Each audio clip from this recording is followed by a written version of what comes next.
La ilaha illallah Muhammadun Rasulullah. Assalamualaikum warahmatullahi wabarakatuh. Kisah luar biasa orang-orang yang khusyuk dalam sholatnya.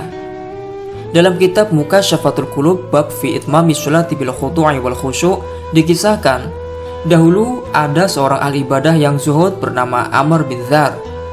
Tangannya pernah digerogoti luka, dan menurut tabib atau dokter, tangan Amr harus diamputasi. Tapi dokter berkata bahwa Amr tak akan kuat menahan sakit kecuali ia diikat dengan beberapa tali. Amr lantas bersedia dipotong tangannya tapi tanpa diikat. Ia meminta agar tangannya dipotong saat ia sedang melaksanakan sholat. Dan benar saja, saat tangan Amr dipotong ketika sholat, ia malah tidak merasakan apa-apa. Subhanallah, inilah kekhusyuan sholat yang luar biasa. Dikisahkan juga, dahulu saat tengah berdiri sholat, Khalaf bin Ayyub pernah disengat tawon hingga mengakibatkan darahnya mengalir. Namun anehnya, ia malah tidak merasakannya. Ibnu Sa'id mengetahui peristiwa itu dan kemudian memberitahukan hal itu kepada Khalaf bin Ayyub. Khalaf langsung mencuci bajunya. Kemudian ada yang bertanya kepada Khalaf, "Kamu disengat tawon sampai darahmu mengalir, tapi kamu malah tidak merasakannya?" Khalaf lalu menjawab, "Apakah seorang yang tengah berdiri di hadapan Tuhan yang Maha Raja dan Maha Perkasa, malaikat maut berada di belakang lehernya, neraka berada di samping kirinya, dan jembatan sirat berada di bawah kedua kakinya, masih bisakah merasakan hal-hal seperti itu?" Subhanallah, sungguh luar biasa kekhusyuan Khalaf bin Ayyub. Meskipun disengat lebah saat sholat, ia malah tidak merasakan apapun. Karena begitu nikmatnya ia dalam beribadah dan begitu khusyuknya dalam sholatnya. Diriwayatkan, wa an Aisyah radhiyallahu anha berkata, Rasulullah SAW berbincang dengan kami dan kami berbicara dengan beliau. Di saat waktu sholat sudah tiba, seakan-akan beliau tidak mengenal kami dan kami tidak mengenal beliau karena sibuk dengan keagungan Allah yang mulia dan maha agung. Nabi Muhammad SAW bersabda, Allah tidak melihat sholat seseorang jika hati dan badannya tidak hadir atau khusyuk dalam sholatnya itu. Dikisahkan juga, dahulu Ibrahim al-Khalil saat berdiri mengerjakan sholat, maka hatinya berdebar hingga terdengar sampai sejauh 2 mil. Selain itu, Sa'id at-Tanuhi ketika mengerjakan ibadah sholat, maka air matanya tidak hentinya mengalir di atas kedua pipinya sampai ke janggutnya. Subhanallah, begitu tunduk dan khusyuk orang-orang sholih itu dalam beribadah.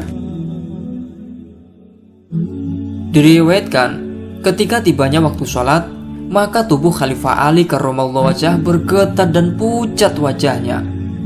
Kemudian ada yang bertanya, "Apa yang terjadi kepadamu wahai Amirul Mukminin?" Khalifah Ali menjawab, "Waktu amanat itu telah tiba, sebuah amanat yang ditawarkan oleh Allah kepada langit, bumi, dan gunung, tetapi mereka enggan untuk memikulnya. Mereka mengkhawatirkan amanat itu, lalu aku dibebani untuk memikul amanat itu." Ada beberapa manfaat khusyuk dalam mengerjakan sholat. Waqala Ibnu Abbas berkata, 2 rakaat sederhana atau ringan yang dikerjakan dengan khusyuk itu lebih baik ketimbang mengerjakan sholat malam dengan hati yang lalai. Allah SWT berfirman, "Qad aflahal mu'minun alladzi hum fi sholatihim khashi'un." Ya, artinya, sungguh beruntung orang-orang yang beriman, yaitu orang yang khusyuk dalam sholatnya. Quran Surat Al-Mu'minun ayat 1-2.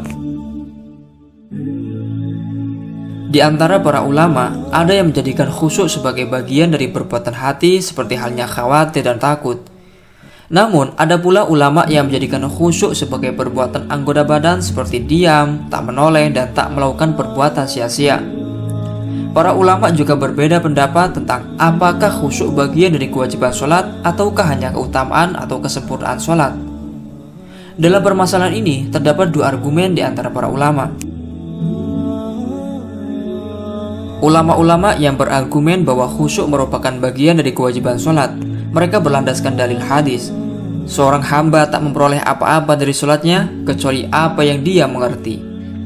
Selain itu, mereka juga menggunakan firman Allah, "Wa aqimis sholawata lidzikri," dan laksanakanlah sholat untuk mengingatku. Quran Surat Toha ayat 14. Sebab kelalaian itu lawannya adalah ingat. Allah SWT berfirman, "Wala takum minal ghafilin." Jangan kalian menjadi bagian dari orang-orang yang lalai.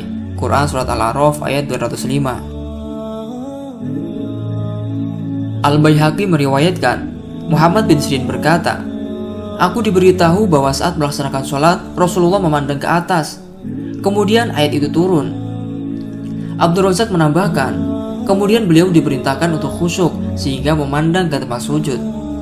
Al-Hakim dan Al-Baihaqi meriwayatkan dari Abu Hurairah, dahulu Nabi memandang ke atas ketika sholat. Kemudian ayat itu turun, lalu Nabi menundukkan kepalanya. Diriwayatkan dari Al-Hasan, Nabi SAW bersabda, "Perumpamaan sholat 5 waktu adalah seperti sungai yang mengalir di depan pintu rumah kalian. Airnya melimpah. Setiap hari dia mandi di sungai itu sebanyak 5 kali. Apakah di badannya masih akan tersisa kotoran?" Hadis riwayat Muslim. Maksudnya, sholat membersihkan dosa-dosa dan tidak menyisakan sedikit pun kecuali dosa-dosa besar.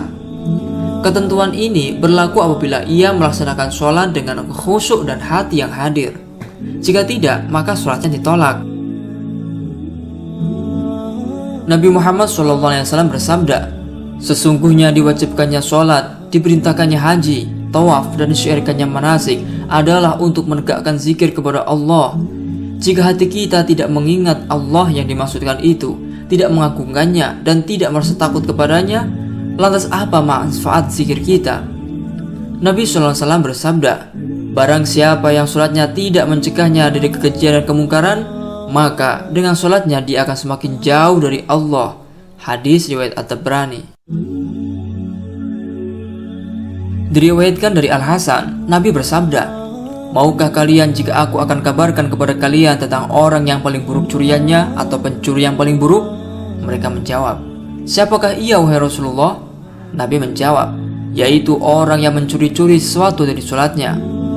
Mereka bertanya, "Bagaimana dia mencuri sholatnya?" Nabi menjawab, "Dia tidak menyempurnakan rukuk dan sujudnya." Hadis riwayat Ahmad.